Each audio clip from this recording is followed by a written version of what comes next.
So, ayun nga, dahil nag-crave ako sa Dunkin Donut nung nakaraan, syempre, hindi natin pwedeng palampasin yan. Kailangan natin mag-order. So, ang pinili ko na lang ay half dozen ng mixed donut.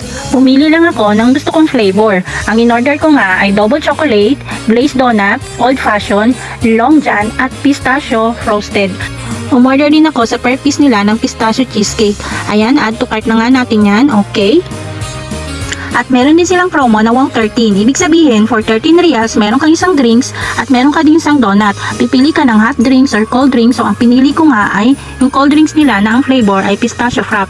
At ang in-order ko naman sa donut ay yung pistachio flavor din. Ayan guys, naka-order na ako. So, hintayin na lang natin siya. Worth 41 reals yung binayaran ko. Delivery charge siya. 22 yung half dozen.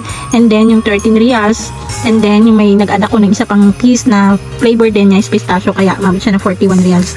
At yun, yung delivery charge nga ay free. So, ayan, hintayin na lang natin siya. Kayo din ba guys, pag nag-crave ganun din? Kasi ako, mga 2 gabi ko yata yung isip-isip. Kaya kapag kinabukasan, nag-order na ako. Kasi, iba talaga yung pakiramdam, ano? Diba pag nag-crave ka? Parang lagi kang isip-isip mo yun, natatakam-takam ka. Kaya umorder na ako. Ayan, dumating na ang ating order. Yun nga lang, medyo sad yung flavor na in-order ko ay hindi lang dumating. Pero okay na rin kasi andito yung aking favorite na flavor na pistachio, donut, and then drink. So, okay guys, kain muna ako ng donut. At nung late afternoon naman, malapit na maghapunan, ay nagprepare ako ng aming ulamin para sa dinner. Ayan, nag-ihaw lang ako ng salmon. Tinimplahan ko lang yan siya ng asin, paminta at lemon. Binabad ko siya ng medyo matagal, tapos inihaw ko siya. Mali nga ako ng pagkakaano dyan kasi dapat nilagay ko yung butter ng medyo hilaw-hilaw pa siya. Ewan ko ba. At eto naman, ininit ko lang itong binigay sa amin ng aming kapitbahay na ginataang saluyot na may dinurog na mais.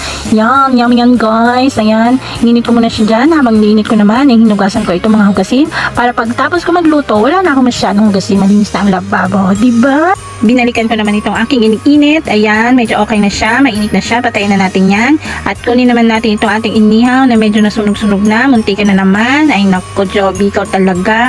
Ayan, salin na natin ating gulay para tayo makakain na. O, ayan, ready na ang ating dinner. For our dinner, itong ating ulam, inihaw na salmon, at ginatang saluyot na may mais. O, diba, yummy? Fish with gulay. Okay, kain na tayo guys! So, yan lang ating video for today. Thank you for watching guys. See you on my next video. God bless everyone!